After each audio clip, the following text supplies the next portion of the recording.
Bienvenue dans Oh pardon, tu interviewais les interviews ouf du Off 2024. Bon, encore faudrait-il que je rencontre des comédiens à interroger.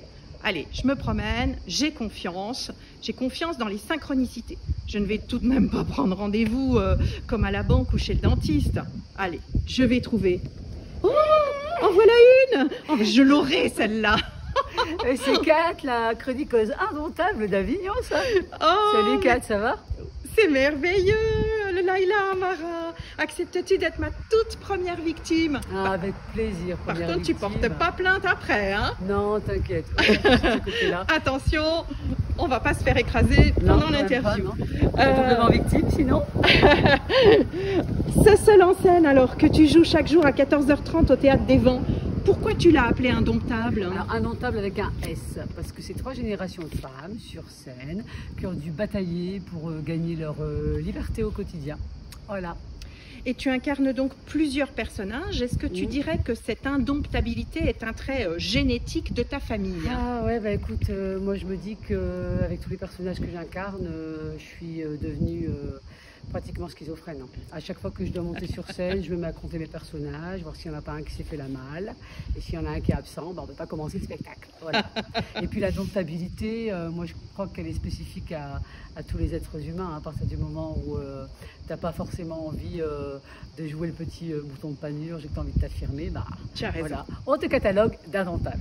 Tu as raison et c'est bien comme ça. Bon, perso, moi dans ton spectacle, j'ai beaucoup ri, mais j'ai ressenti aussi beaucoup d'émotions. Alors dis-moi, est-ce que tu utilises l'humour comme ça dans toute ta vie quand tu veux dire aux gens que tu les aimes? Bah écoute, moi je trouve qu'il y a quand même un trait de particularité qui est quand même assez incroyable chez les êtres humains, c'est que très souvent, sur le coup de l'humour, on fait passer beaucoup de vérité. Mais oui, moi je me dis que oui, j'adore mettre de l'humour partout, bien évidemment, et à la fois indomptable. C'est vrai que c'est de l'humour, mais c'est aussi une tranche de vie, et dans la vie, il y a des émotions, il y a du rire, il y a plein de choses comme ça. Voilà. C'est totalement ça. Et qu'est-ce que tu avais en tête quand tu as écrit ce texte, hein? Alors, qu'est-ce que j'avais en tête? De passer un bon moment avec les gens et de leur faire passer peut-être un message de bonheur, d'amour, et puis de communiquer un petit peu sur ma vie en essayant de rendre le propos le plus universel qui soit. Super. Et ton One Woman Show, il est mis en scène par une dame, je crois, qui a l'habitude de s'occuper d'une indomptable très connue. Tu nous en dis un mot? Oui, alors le spectacle, il est co-écrit par Marie-Pascale Austerite et moi-même. Marie-Pascale qui signe aussi la mise en scène. Et en effet, elle s'occupe des spectacles de Michel Bernier. Waouh! Mais je voulais quand même faire une précision à faire, c'est que Marie-Pascale a quand même réussi à nous dompter, et Michel et moi. La classe, ça doit être une sacrée nana, ça. On aimerait la rencontrer, là, dis donc. Oui. Bon, ben alors on va conseiller à nos amis filles et garçons d'aller t'applaudir.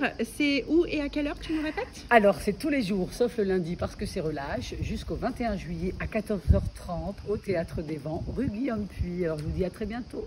Bon ben merci Laïla d'avoir été ma toute première victime. Si je deviens une serial intervieweuse, on se souviendra de toi. Et si je ne le deviens pas, ben on se souviendra aussi de toi et de ton super spectacle. Merci. Ciao.